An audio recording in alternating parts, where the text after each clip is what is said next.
Para conduzir os trabalhos desta plenária, passamos a palavra ao presidente da ABED, professor Frederic Lito. Bom dia a todos.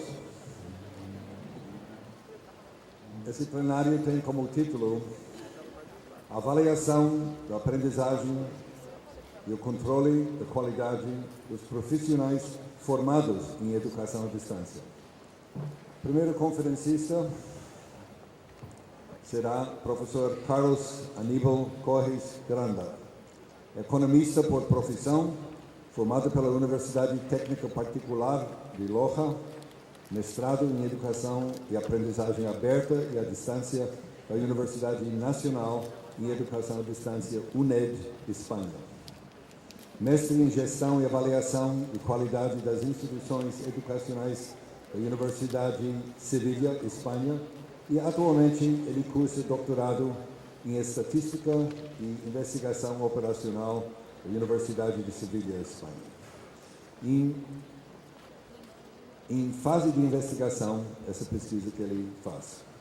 Ele atua como professor de pesquisa na Universidade de Loja desde 1992, onde ocupou vários cargos no governo da modalidade aberta e à distância. Atualmente, ele exerce o cargo de diretor do Instituto de Pesquisa e Educação da sua universidade, onde projeta-se a análise e a revisão constante da modalidade educacional que está sendo desenvolvida na forma de estudos, bem como a transferência das experiências que essa universidade está gerando.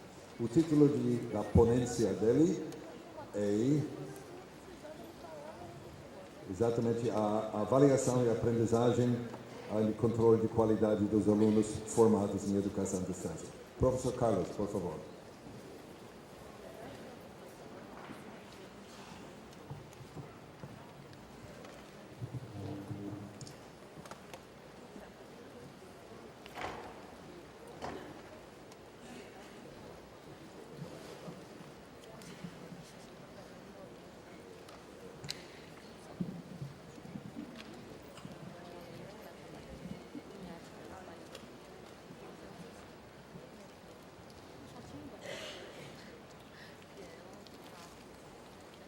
Buenos días. En primer lugar, quisiera expresar un saludo desde nuestra Universidad Técnica Particular de Loja, agradecer al doctor Frederic Lito y a todos los miembros de la ABED por la invitación que nos hicieran para participar en este evento que reúne a un tema interesante respecto a lo que es la educación a distancia. La preocupación quizá que se ha venido desarrollando a lo largo de todos los eventos va encaminada hacia el mejoramiento permanente sobre lo que es el desarrollo de un sistema de educación a distancia. En este sentido, yo quisiera iniciar esta exposición sobre la evaluación de los aprendizajes y el aseguramiento de la calidad de los profesionales formados en educación a distancia. ¿Por qué he titulado de esta forma a esta exposición? Aquí me gustaría retomar la preocupación que origina este evento, que la expone claramente el doctor Lito en la presentación de este congreso. Allí manifiesta claramente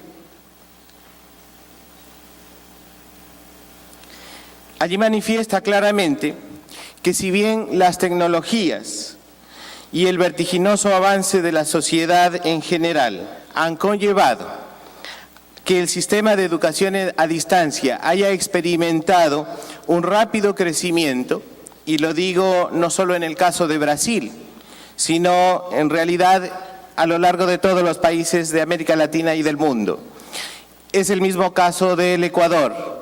La Universidad Técnica Particular de Loja inició el sistema de educación a distancia allá por el año de 1976, iniciando con una cantidad, diríamos, pequeña de estudiantes y actualmente estamos trabajando alrededor de todo el país, pero adicionalmente, como ya lo habíamos manifestado también ayer con ocasión del taller, estamos trabajando con estudiantes radicados en España, en Italia y en Estados Unidos.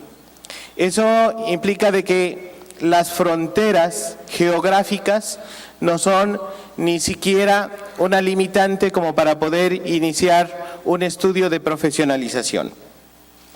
Esto también significa, por otro lado, de que existe una gran responsabilidad frente al quehacer institucional y frente al quehacer de formación de profesionales. Y por esa razón es de que las instituciones que se convierten en el generador de profesionales que van a desarrollar y van a dinamizar la sociedad no pueden tampoco quedarse estáticas, sino que tienen que ir avanzando en el mejoramiento permanente, en el mejoramiento continuo de los procesos de aprendizaje y de los procesos de enseñanza que a ello estamos dedicados. El doctor Lito nos invita a reflexionar en esta presentación sobre el accionar de uno de los elementos dentro del sistema de educación y particularmente del sistema de educación a distancia. En el minicurso anterior se hablaba de por qué se menciona la educación presencial y por qué no solamente se habla de educación a distancia. Al final, las tecnologías nos hacen que ya no hablemos de esta diferenciación entre sistemas de educación a distancia y sistemas de educación presencial, porque las tecnologías cada vez nos acercan más y la relación existente entre profesor y alumno va disminuyendo ese sentimiento de soledad que era característico del sistema de educación a distancia. Digo era característico porque a través de las nuevas tecnologías de información y comunicación, la relación que existe entre la institución, entre el profesor y el alumno, cada vez van siendo menores en cuanto a distancia. La relación es mucho más estrecha. Existe una posibilidad de relacionarnos, de acercarnos con mayor facilidad. Entonces, el sentimiento de soledad característico del sistema de educación a distancia quizá ya sí viene siendo marginal en el espacio actual. Esta preocupación del doctor Lito al hacer la presentación de este congreso es compartida obviamente por todos quienes estamos inmersos en el quehacer de formación de profesionales, y que no recae exclusivamente en la institución que oferta las distintas titulaciones a través de este sistema de educación, sino que requiere considerar la importancia que tiene cada uno de los componentes dentro de un modelo educativo.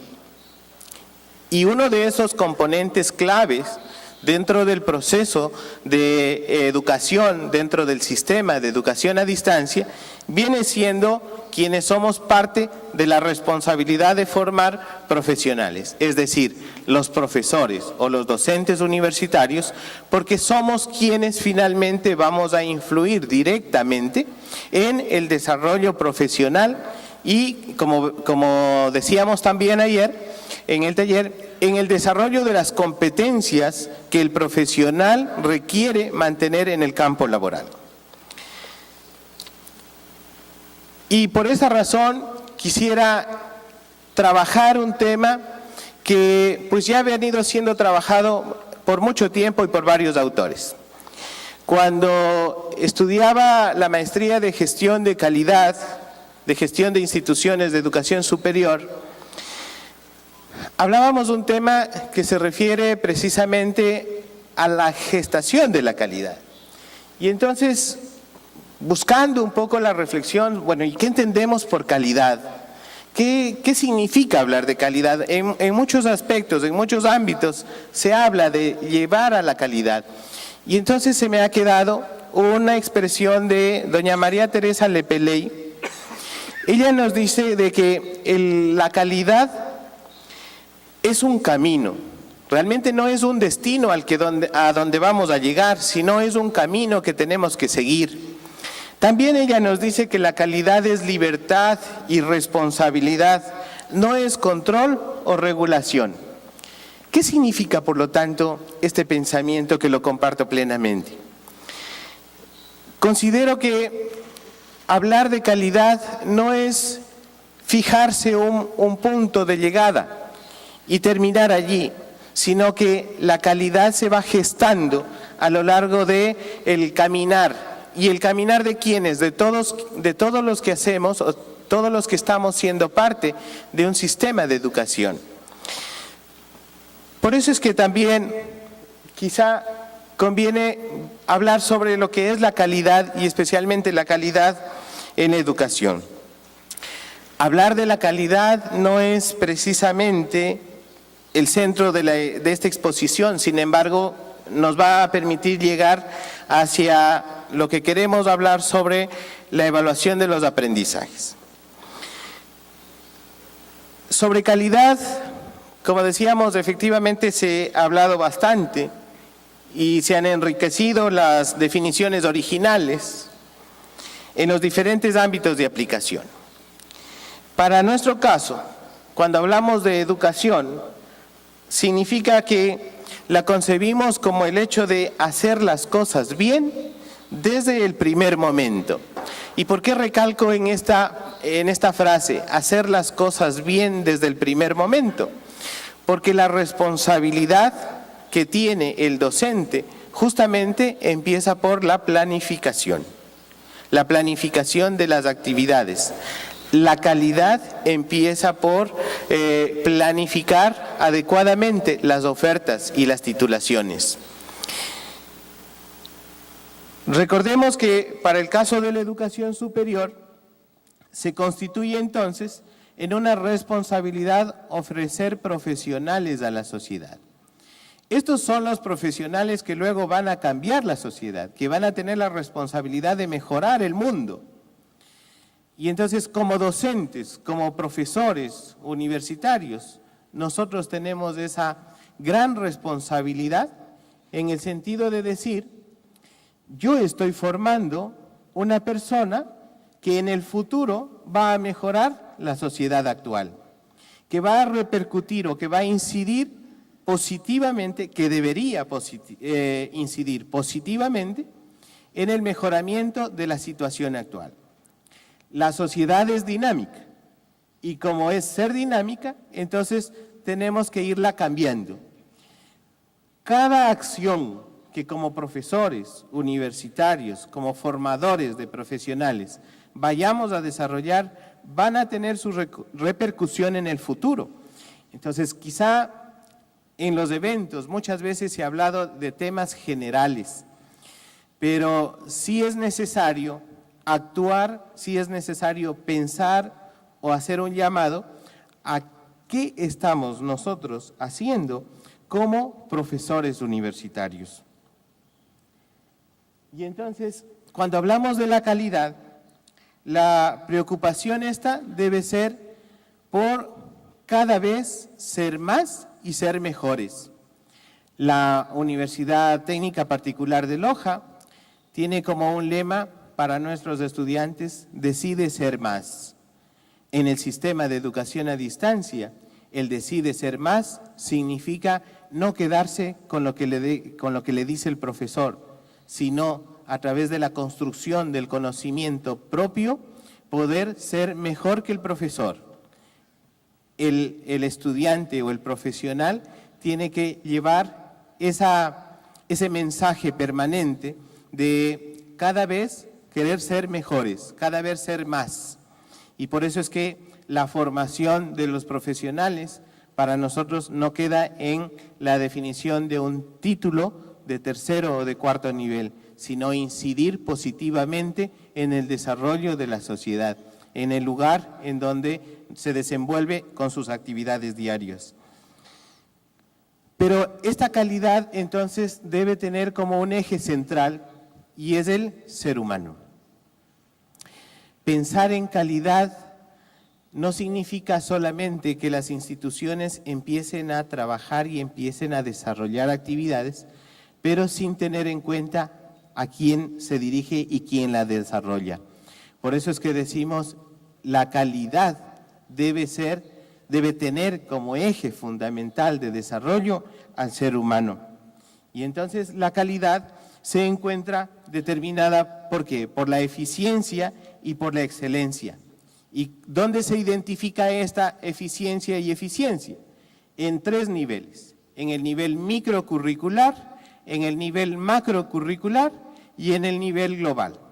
Cuando hablamos del nivel microcurricular, nos estamos refiriendo a esa responsabilidad que tiene el docente de planificar de manera adecuada la forma en cómo va a llegar a sus estudiantes.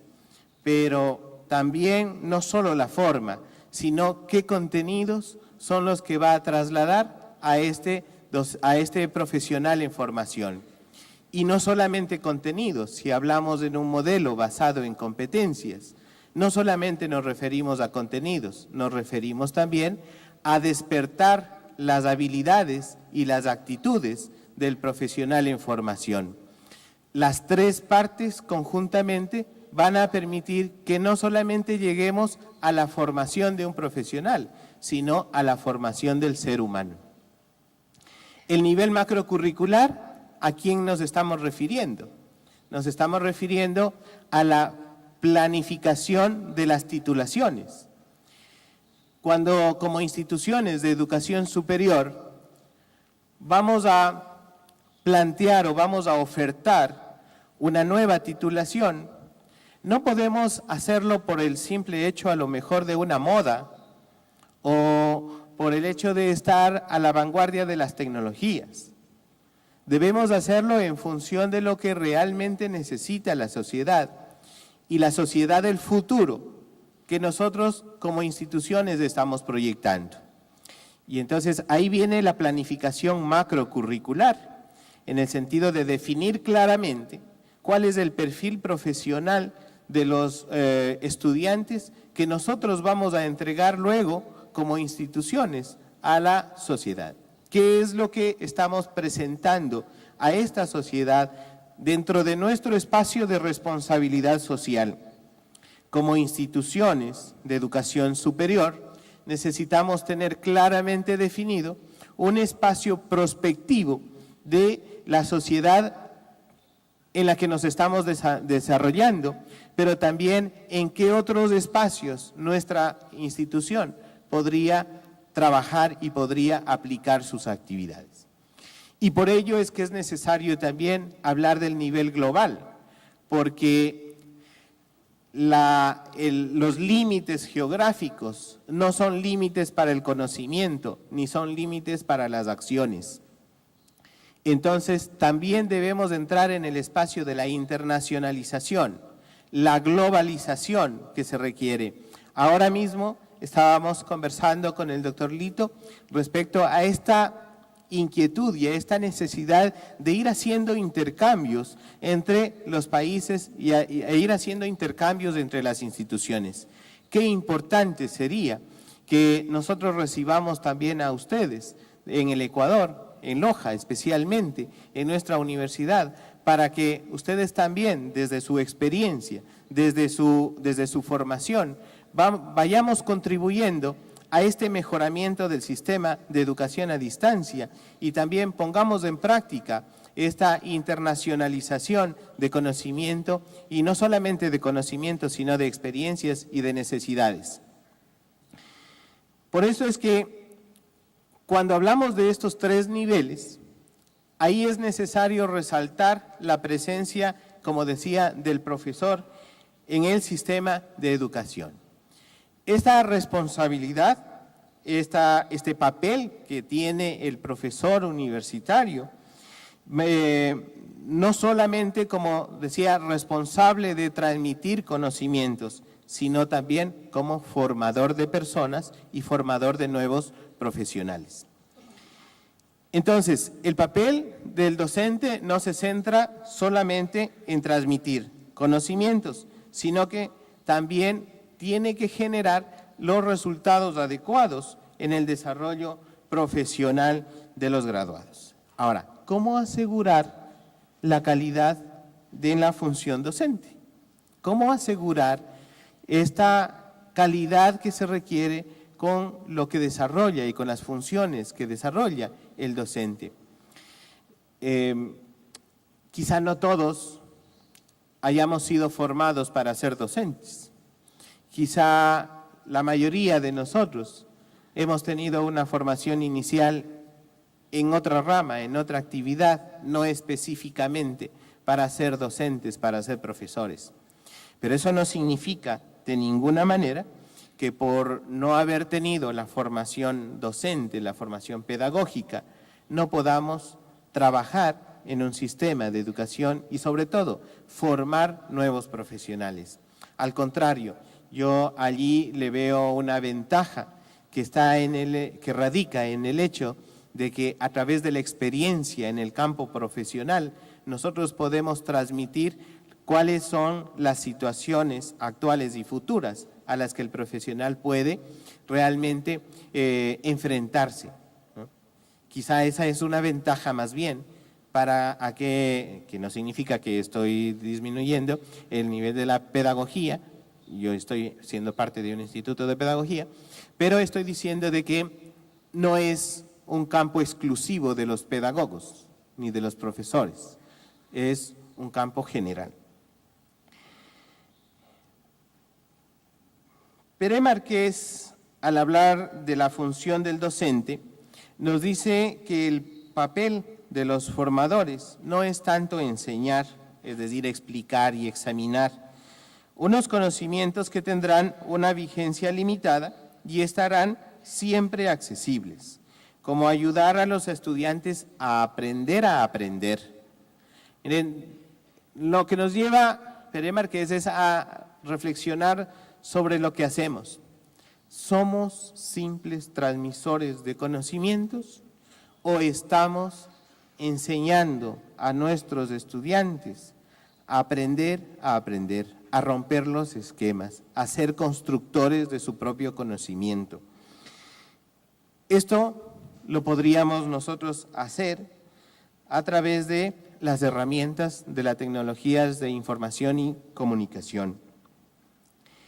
Y entonces, siendo considerado el profesor como un mediador de los aprendizajes, podríamos citar varias características que deben acompañar a su accionar.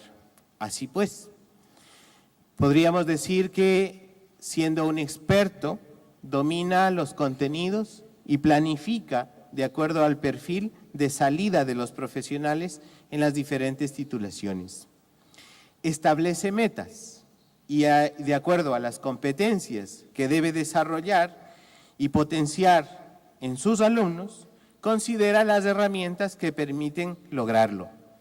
Luego también podríamos decir que fomenta el logro de los aprendizajes significativos, la curiosidad intelectual, la creatividad y la originalidad, y atiende a esas diferencias individuales y desarrolla en los alumnos actitudes positivas.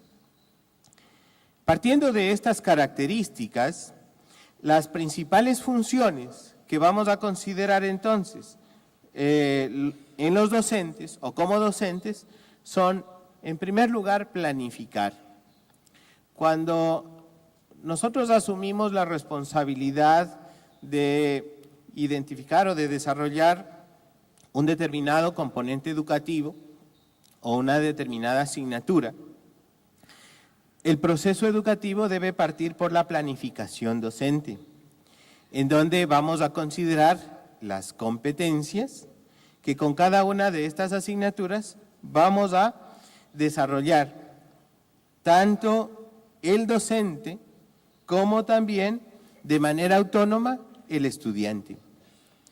Recordemos que en un sistema de educación a distancia se denomina así porque no existe la relación inmediata con el profesor, la presencia física. Y entonces, uno de los aspectos que se debe considerar a la hora de planificar es qué actividades, qué trabajo autónomo le estamos proponiendo al estudiante que desarrolla durante el proceso. Y en los espacios de interacción con el profesor, qué actividades también vamos a desarrollar. Entonces, una planificación absolutamente, diríamos, específica sobre todo el ámbito de la educación o del proceso de formación. Esta planificación, en donde se ha identificado claramente lo que vamos a desarrollar, nos lleva hacia el diseño del material. Preparar materiales y preparar los recursos educativos que el estudiante va a utilizar conjuntamente con el profesor. Y eso significa entonces también que vamos a identificar los mejores materiales. El profesor no es el que debe a lo mejor construir contenidos solamente, sino que también tiene que buscar aquellos recursos que pueden servirnos y que ya están en el mundo, que ya están en las redes, que ya están escritos y que nosotros podríamos acoplarlos ¿a través de qué? A través de una guía en donde le identifiquemos claramente cómo lo va a desarrollar y cómo lo va a manejar a ese material. Por eso es que también una de las funciones es ser el motivador, motivar al alumno despertando ese deseo de aprender. Cuando, si ustedes recuerdan, en la educación presencial, cuando motivamos al alumno el interés, cuando buscamos las mejores herramientas que nos permitan mantener despierto el interés por aprender y por también identificar cuáles son sus inquietudes que se van presentando a lo largo del proceso de aprendizaje. Entonces tendremos que buscar las herramientas y las técnicas más adecuadas que nos permitan motivar al alumno para que este proceso de desarrollo de las competencias sea exitoso durante el periodo que estaba planteado. Y por supuesto, no podría ser motivante si es que lo dejamos al estudiante solo. Por eso es que debemos ofrecer esa tutoría, ese asesoramiento, ese acompañamiento de manera permanente. El ir desarrollando las funciones de tutorización que comprenden no solamente la identificación o la transmisión de contenidos, la aclaración de contenidos, también comprende la motivación que tiene que desarrollar. El tutor, el profesor, a través de sus sesiones de tutorización, se convierte, más que en profesor, se convierte en el amigo, porque es el que descubre habilidades, pero también descubre alguna situación personal que pueda llevarlo al estudiante quizá un poco a desalentarse. Entonces, ahí es en donde tiene que iniciar el proceso de acompañamiento. Y entonces todo proceso necesita saber cómo se va desarrollando. La evaluación de los aprendizajes es en donde interviene en este momento, a través de instrumentos adecuados que consideran la planificación que ya habíamos dicho, la planificación microcurricular, pero considerando también, además, que la evaluación de los aprendizajes no es un proceso aislado, sino que se convierte en el espacio en donde conoceremos el logro y los resultados que se han obtenido durante todo el proceso que se ha venido desarrollando. ¿Para qué nos sirve evaluar? ¿Para qué nos sirve la evaluación de los aprendizajes? Para iniciar un proceso de mejoramiento continuo y a realizar innovación. Decíamos que la evaluación de los aprendizajes no debe ser el mero hecho de obtener una calificación, de obtener una acreditación. La mejora permanente debe estar presente a través de los resultados obtenidos.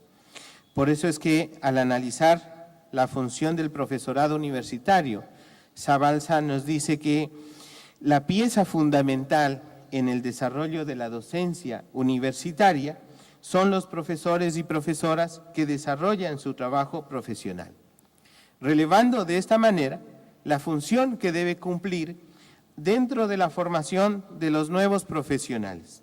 Ahora hay que entenderlo a este profesional que está actuando como docente.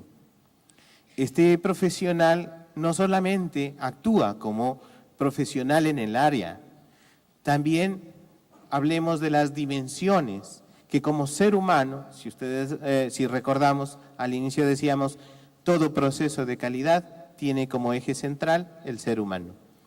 Entonces, al profesional, al docente, lo vamos a considerar desde el punto de vista de las dimensiones en las cuales se desarrolla.